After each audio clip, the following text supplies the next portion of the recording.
Hello dear student, आप लोग का मेरे चैनल होम केमिस्ट्री क्लासेस पर स्वागत है। आज बात करने वाले हैं फिनाल। जैसे कि बात करें यहाँ पास, अगर कोई कंपाउंड अगर हाइड्रॉक्सिल समूह जुड़ा हो किसी भी कंपाउंड पर और वह कंपाउंड जो जिससे जुड़ा रहेगा एल्काइल ग्रुप, वह एल्काइल न रहने के बजाय जो कि एरिन्स रहे, तब उस कंडीशन में उस कंपाउंड को फिनाल कहा जाएगा। लेकिन जितने भी हाइड्रॉक्सिल जो कि एरिन के साथ जुड़ा रहेगा सबको फिनाल नहीं कहा जाएगा। एग्जाम्पल की बात करें, सपोज इस तरह से जो एरिन ग्रुप जो कि बेंजीन है, इसके साथ अगर हाइड्रॉक्सिल ग्रुप जुड़ा हो इसे फिनाल कहेंगे। लेकिन अगर कोई बेंजीन ग्रुप जो कि CH2 जुड़ा रहेगा उसके बाद अगर हाइड्रॉक्सिल ग्रुप जुड़ा हो, तब इस तरह से कंपाउंड को फिनाल नहीं कहा जाएगा, बल्कि इसे एरोमेटिक एल्कोहल कहेंगे और इसको यहां पास बोला जाएगा तो फिनाल कहेंगे। बात करें इसकी जनरल इंट्रोडक्शन की, जो एरोमेटिक हाइड्रोकार्बन के हाइड्रॉक्सिल के उत्पन्न को फिनाल कहा जाता है। जैसे कि इस तरह से एरोमेटिक हाइड्रोकार्बन है जो बेंजीन है और इस बेंजीन का हाइड्रॉक्सिल उत्पन्न, जैसे कि इस तरह से हाइड्रॉक्सिल है और यह हाइड्रॉक्सिल अगर बेंजीन के साथ जुड़ जाए जिससे हाइड्रोजन बाहर निकल जाए, तब इस तरह से जो कंपाउंड बनेगा उसे फिनाल कहा जाएगा। अगर बात करें जो हाइड्रॉक्सिल समूह होता है वह एरोमेटिक के नाभिक से प्रत्यक्ष रूप से जुड़ा रहता है। जैसे कि यह हाइड्रॉक्सिल समूह है जो कि इस एरोमेटिक से डायरेक्ट जुड़ा हुआ है, इसीलिए इसे फिनाल कहा जाता है। बात करें फिनाल की क्लासिफिकेशन की, तो जो फिनाल होता है वह 3 प्रकार के होता है। फर्स्ट बात करें monohydric phenol, second dihydric phenol और थर्ड ट्राइहाइड्रिक फिनाल। जो इसकी क्लासिफिकेशन है वह बेस है हाइड्रॉक्सिल ग्रुप से। अगर हाइड्रॉक्सिल ग्रुप हो सकता है 1, 2 या 3, इस तरह से हाइड्रॉक्सिल समूह हो जाता है। अगर हाइड्रॉक्सिल समूह बेंजीन या एरोमेटिक यौगिक के साथ एक जुड़ा हो तब उसे मोनोहाइड्रिक कहा जाएगा। और अगर जो हाइड्रॉक्सिल समूह है वह एरोमेटिक हाइड्रोकार्बन के साथ अगर 2 जुड़ा हो तब उसे डाइहाइड्रिक कहा जाएगा। और अगर जो हाइड्रॉक्सिल समूह जो कि एरोमेटिक हाइड्रोकार्बन के साथ अगर 3 हाइड्रॉक्सिल समूह जुड़ा हो तो उसे ट्राइहाइड्रिक फिनाल कहा जाएगा। एग्जाम्पल की बात करें मोनोहाइड्रिक फिनाल की, तो इस तरह से मोनोहाइड्रिक फिनाल है, तो इनका जर्नल फार्मूला है C6H5 और OH, जिसे फिनाल ही कहा जाता है। अब इस फिनाल के बाद जो कंपाउंड बनेगा उसके बाद चेंज होते जाता है। जैसे कि यहां से ले रहे 1, 2, 3, 4, 5, 6, तो इनका नाम रह जाएगा 2 मेथिल फिनॉल और इसी को जो कि क्रिसॉल कहा जाता है, जो कि आर्थो पोजीशन पर हाइड्रॉक्सिल समूह और मेथिल ग्रुप है, इसीलिए इसको आर्थो क्रिसॉल कहा जाता है। इस कंपाउंड की बात करें 1 और 3 पोजीशन पर है, जिसके वजह से इसे मेटा क्रिसॉल कहा जाता है। और इसमें जो मेथिल ग्रुप और हाइड्रॉक्सिल ग्रुप है जो कि 1 और 4th पोजीशन पर है, जिसके कारण इसे पैरा क्रिसॉल कहा जाता है। डाइहाइड्रिक फिनाल की बात करें तो डाइहाइड्रिक फिनाल में देखते हैं आपस 2 हाइड्रॉक्सिल ग्रुप जुड़ा हुआ है और दोनों हाइड्रॉक्सिल ग्रुप जो कि आर्थो पोजीशन पर है और इसका नाम जो है वह केटेकॉल कहा जाएंगे। और हाइड्रॉक्सिल समूह अगर 2 बार जुड़ा हो जो कि मेटा पोजीशन पर, जिसे रिसोर्सेनॉल कहेंगे। और अगर हाइड्रॉक्सिल समूह 2 बार जुड़ा हो जो कि एक दूसरे के पैरा पोजीशन पर, तब उसे हाइड्रोक्विनोन कहा जाता है। इस तरह से 3rd नंबर की बात करें ट्राइहाइड्रिक फिनाल। जो ट्राइहाइड्रिक फिनाल होता है इसमें हाइड्रॉक्सिल जो कि 3 टाइम होगा, जैसे कि इस तरह से बेंजीन है और इस बेंजीन में जो हाइड्रॉक्सिल समूह है यहां से 3 जगह से जुड़ा हुआ है। तो इस कंपाउंड का जो नाम है यह तो एक साथ बेंजीन है और उसके बाद एक हाइड्रॉक्सिल को कोई एक ले ले, उसके बाद 2, 3, 4, 5 और इस तरह से 6 और 6 हाइड्रॉक्सिल समूह में जो कि पोजीशन हाइड्रॉक्सिल समूह का है नंबर 1 पर, 3 पर और 5 पर, इस तरह से इनका नाम बेंजीन 1,3,5 ट्राई ऑल जो कि हाइड्रॉक्सिल समूह में ऑल लिखा जाता है, तो इस तरह से इनका नाम हो जाता है। यहां पास देखिए जो फिनाल है उसकी नॉमेनक्लेचर देखिए, तो इसमें हम लोग कॉमन नेम और आईयूपीएसी नाम दो तरह से नाम पढ़ेंगे। अगर कॉमन नाम की बात करें तो इस पर सिर्फ फिनाल ही लिखा जाता है, और अगर साइड में जो एटम रहेगा उस पर पोजीशन डाल देंगे, आर्थो मेटा या पैरा पोजीशन पर जो एटम रहेगा उसका नाम लिख देंगे।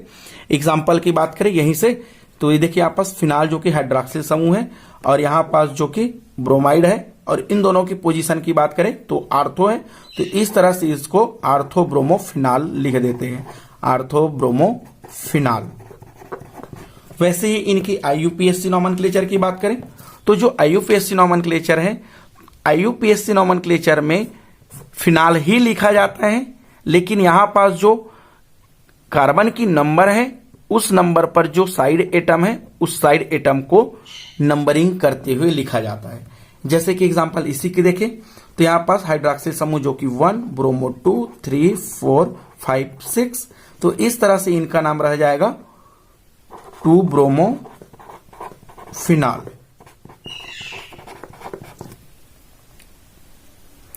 इस तरह से कंपाउंड की बात करें तो इस पर नंबर ऑफ कार्बन की बात कर ले तो 1, 2, 3, 4, 5, 6। कॉमन नेम की बात करें तो यह जो कि मेटा पोजीशन पर है इसलिए इसका नाम मेटा ब्रोमो फिनाल हो जाएगा। और इनकी जो आईयूपीएसी नाम की बात करें तो आईयूपीएसी नाम के अकॉर्डिंग देखें 1, 2, 3, तो इनका नाम रह जाएगा 3 ब्रोमो फिनाल। एग्जाम्पल नेक्स्ट की बात करें, इन कंपाउंड की बात करें तो यहां पास हाइड्रॉक्सिल समूह 1, 2, 3, 4, 5, 6, नंबर ऑफ कार्बन 6, और जो कि पोजीशन है मेथिल और हाइड्रॉक्सिल का मेटा पोजीशन पर, तो इस कंपाउंड का नाम जो कि मेटा क्रिसॉल है। वैसे इनकी आईयूपीएसी नोमेनक्लेचर की बात करें तो आईयूपीएसी नोमेनक्लेचर के अकॉर्डिंग जो कि एल्किल ग्रुप जो जुड़ा है वह 3rd नंबर की पोजीशन पर जुड़ा हुआ है, इस वजह से इनका नाम 3 मिथाइल और यहां से फिनाल हो जाता है। नेक्स्ट एग्जांपल की बात करें, इस तरह से अगर हाइड्रॉक्सिल समूह जो कि जुड़ा हुआ है और उसके साथ साथ जो कि एल्डिहाइड ग्रुप जुड़ा हुआ है, इन दोनों में अगर बात किया जाए तो इन दोनों की जो रिएक्टिविटी है या जो प्रभावी है वह है एल्डिहाइड फंक्शनल ग्रुप, तो इनका नाम रह जाएगा।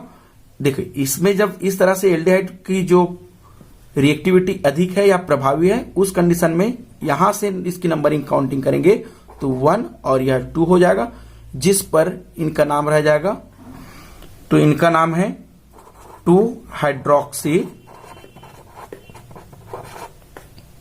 बेंजेल्डिहाइड।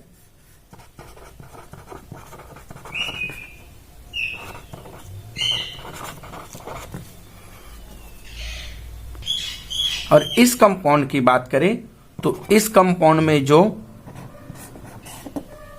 कार्बोक्सिलिक एसिड है, यह कार्बोक्सिलिक एसिड जो कि ज्यादा प्रभावी है कंपेयर हाइड्रॉक्सिल की, तो यह फंक्शनल ग्रुप जो कि कार्बोक्सिलिक है, और जो कार्बोक्सिलिक एसिड होता है उस कार्बोक्सिलिक एसिड पर जब आईयूपीएसी नोमेनक्लेचर किया जाता है तो यहां से ओइक एसिड जोड़ देते हैं जिसका नाम 1, 2, तो यहां पास हो जाएगा 2 हाइड्रोक्सी बेंजोइक एसिड,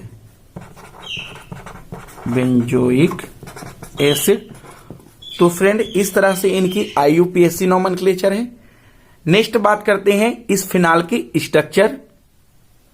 फिनाल की स्ट्रक्चर देखें, जो फिनाल है उस पर हाइड्रॉक्सिल ग्रुप जो कि फंक्शनल ग्रुप रहेगा, और जो हाइड्रॉक्सिल ग्रुप है वह ऑक्सीजन परमाणु जो कि एरोमेटिक हाइड्रोकार्बन के कार्बन से डायरेक्ट जुड़े रहेगा।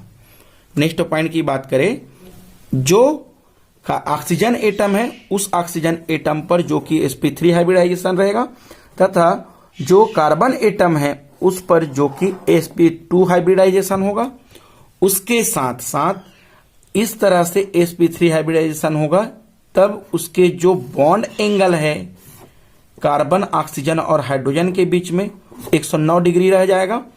और जो कि इस कंपाउंड की बात किया जाए फिनाल की, तो इस तरह से जो फिनाल है यह फिनाल ऑक्सीजन और हाइड्रोजन के साथ बेंजीन ग्रुप से डायरेक्ट जुड़े रहेगा।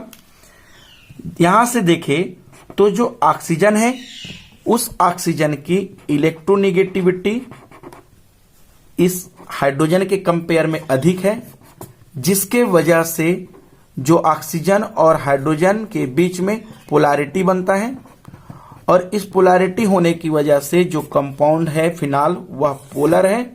और जब कंपाउंड पोलर हो तब उस कंडीशन में जो कि पानी के साथ घुलेगा, घुलेगा।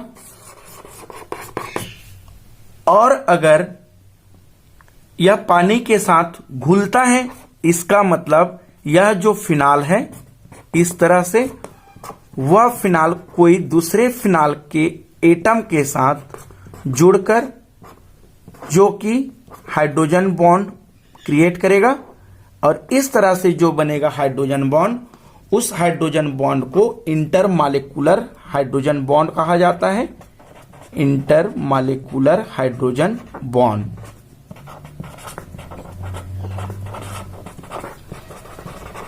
इस तरह से इसकी स्ट्रक्चर होता है। और बात करें यहां पास कि यह ऑक्सीजन जो कि sp3 हाइब्रिडाइजेशन होता है, वजह देखें ऑक्सीजन पर जो लोन पेयर ऑफ इलेक्ट्रॉन है वह 2 है, और जो कि सिग्मा बॉन्ड है वह 2 है। इसके वजह से बात करें सिग्मा बॉन्ड 2 और लोन पेयर ऑफ इलेक्ट्रॉन 2 जो कि 4 आ रहे हैं, और 4 आ रहा है, इसका मतलब इसकी जो हाइब्रिडाइजेशन है वह sp3 है। इसकी ट्रिक एल्कोहल वाले जो भाग है उस पर बताए गए हैं, ट्रिक को एक बार देख लेना। और जो यहां से कार्बन है वह कार्बन दूसरे कार्बन के डबल बॉन्ड के साथ जुड़ा हुआ है, इस वजह से इस कार्बन पर जो कि sp2 हाइब्रिडाइजेशन है। और जो कार्बन ऑक्सीजन और हाइड्रोजन है उनके बीच में जो कि बॉन्ड एंगल 109 डिग्री बनाता है।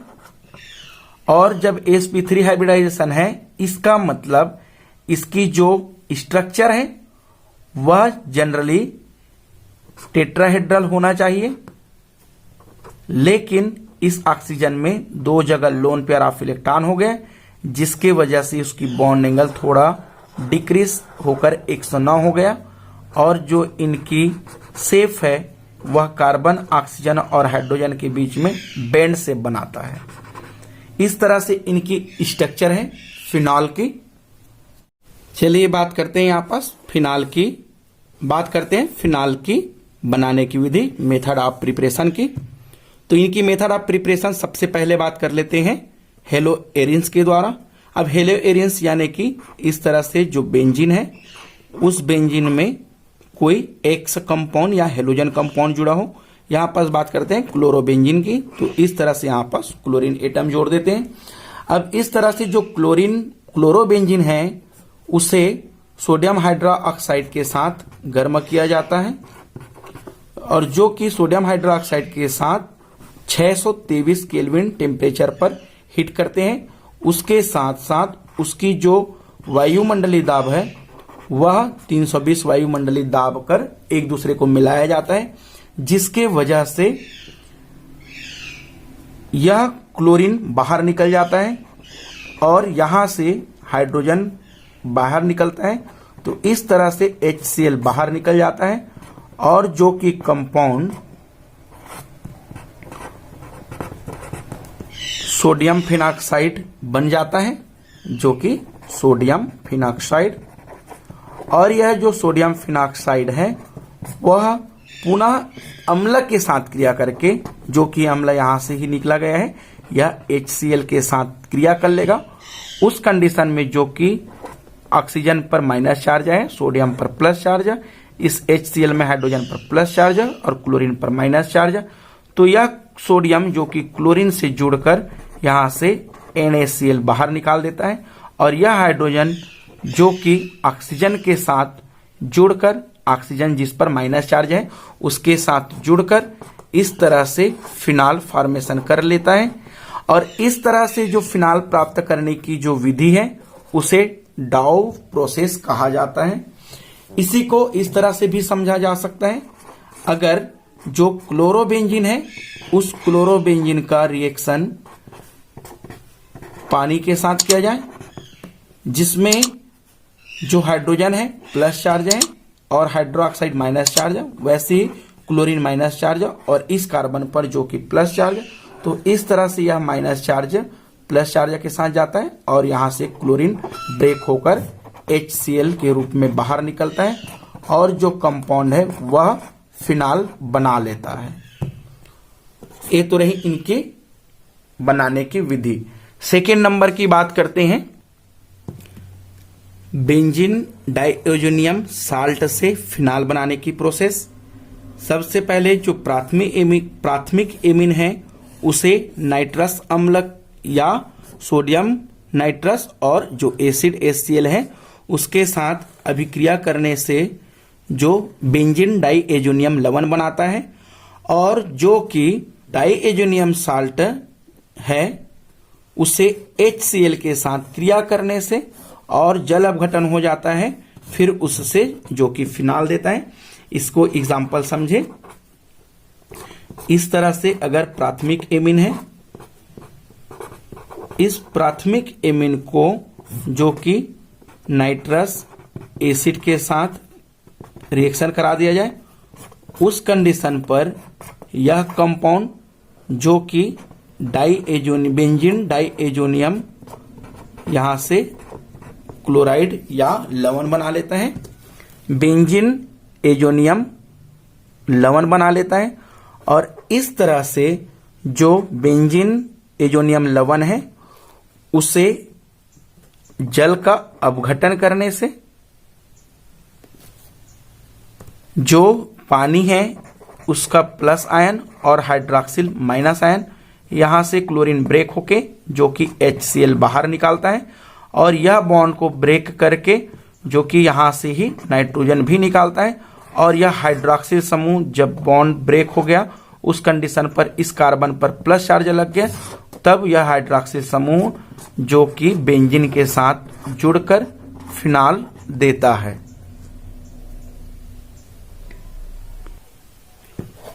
Method of preparation third number की बात करें क्यूमिन से।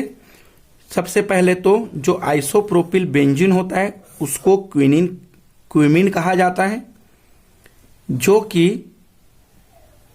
323 केल्विन पर जो हाइड्रोजन फास्फेट है, जो एसिड है, उसकी उपस्थिति में अगर बेंजीन का रिएक्शन अगर प्रोपीन के साथ करा दिया जाए, उस कंडीशन पर जो कि कंपाउंड आइसोप्रोपिल बेंजीन बनता है। अब इस आइसोप्रोपिल बेंजीन को अगर ऑक्सीजन से क्रिया करके क्यूमिन हाइपोपरऑक्साइड बनाता है, उसके बाद जो क्यूमिन हाइपोपरऑक्साइड है उसे तनु अम्ल सल्फ्यूरिक एसिड के साथ गर्म करने पर अपघटित होकर जो कि एसीटोन और फिनाल देता है। इसे एग्जाम्पल के रूप में समझे। सबसे पहले यहां पास जो बेंजीन है, इस बेंजीन का रिएक्शन प्रोपीन के साथ किया जाता है। प्रोपीन यानी कि कार्बन कार्बन के बीच में जो कि डबल बॉन्ड और कार्बन की संख्या 3, तो इस तरह से प्रोपीन है।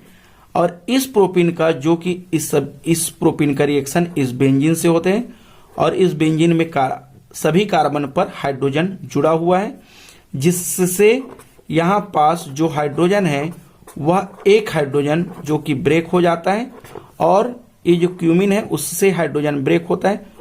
तो यह वाला जो हाइड्रोजन है वह इस CH2 के साथ अटैच हो जाता है, जिसके कारण यह जो बेंजीन है वह प्रोपीन के साथ रिएक्शन करके इस तरह से कंपाउंड जो कि क्यूमिन बना लेता है। अब जो यह क्यूमिन बना हुआ है, इस क्यूमिन का रिएक्शन अगर ऑक्सीजन के साथ करा दिया जाए, जब ऑक्सीजन के साथ कराया जाता है तब यहां से जो बेंजीन के साथ जो आइसोप्रोपिल जुड़ा था, यह आइसोप्रोपिल जो कि ऑक्सीजन से रिएक्शन कर लेता है और यहां से जो कि यहां पास जो बनाता है वह क्यूमिन हाइपोपरऑक्साइड बना लेता है। अब इस तरह से जो क्यूमिन हाइपोपरऑक्साइड है। इस क्यूमिन हाइपोपरऑक्साइड का अगर कोई डाइल्यूट एसिड डाल दे, तब इस कंडीशन में जल का अपघटन करा दिया जाए या जल अपघटित होगा, और उसके साथ साथ जो जल अपघटित होगा तब यह कंपाउंड जो कि फिनॉल और अपने साथ साथ जो कि एसीटोन भी देगा। तो इस तरह से कंपाउंड है। यहां से जो कंपाउंड यह टूट जाता है CH3COO और यह हाइड्रोजन। नेक्स्ट बात करें इनकी जो मैकेनिज्म है उसके बारे में। जो बेंजीन के साथ अगर HCl और ऑक्सीजन का मिश्रण मिलाकर गर्म कर दे और गर्म करने के साथ साथ उस पर कॉपर प्रवाहित करने पर जो क्लोरोबेंजीन बनाता है, और इसके बाद जो क्लोरोबेंजीन है उसे भाप के साथ उच्च तापक्रम में फिनॉल में परिवर्तन किया जाता है, जिसे रेसिंग प्रोसेस कहा जाता है। जैसे कि एग्जाम्पल, इस तरह से जो बेंजीन है, इस बेंजीन का रिएक्शन HCl और हाफ ऑक्सीजन के साथ करा दिया जाए, तब इस सभी बेंजीन के कार्बन के साथ में हाइड्रोजन जुड़ा हुआ है, जो कि हाइड्रोजन एक बाहर निकलेगा और यहां से जो क्लोरीन है वह इसके साथ जुड़ जाएगा। यह क्लोरीन इनके साथ जुड़ जाएगा तो दो हाइड्रोजन हो जाएगा, एक हाइड्रोजन बेंजीन का और एक हाइड्रोजन हाइड्रोक्लोरिक का, और जो कि ऑक्सीजन हाफ है, इसका मतलब यहां से H2O बाहर निकल जाएगा और जो कंपाउंड है वह क्लोरोबेंजीन बना लेगा। और यह जो क्लोरोबेंजीन बना हुआ है, उस क्लोरोबेंजीन का जो यहां से H2O निकला हुआ है, उस H2O को उच्च तापक्रम पर भाप के साथ मिला दिया जाए। उस कंडीशन पर जो इस तरह से H2 है, जो हाइड्रोजन प्लस आयन और OH माइनस आयन, और यह जब बॉन्ड टूटेगा तो क्लोरीन जो कि माइनस चार्ज है हाइड्रोजन के साथ अटैच हो जाएगा और बेंजीन का जो कार्बन पर प्लस आयन लगा है वहां पर हाइड्रोक्सिल समूह जुड़ जाएगा। इस कंडीशन पर जो कंपाउंड है यह यहां पास फिनॉल बना लेगा और उसके साथ साथ जो HCl है वह HCl बाहर निकल जाता है। नेक्स्ट लेक्चर फिनॉल की प्रॉपर्टी के साथ मिलते हैं, तब तक के लिए थैंक यू।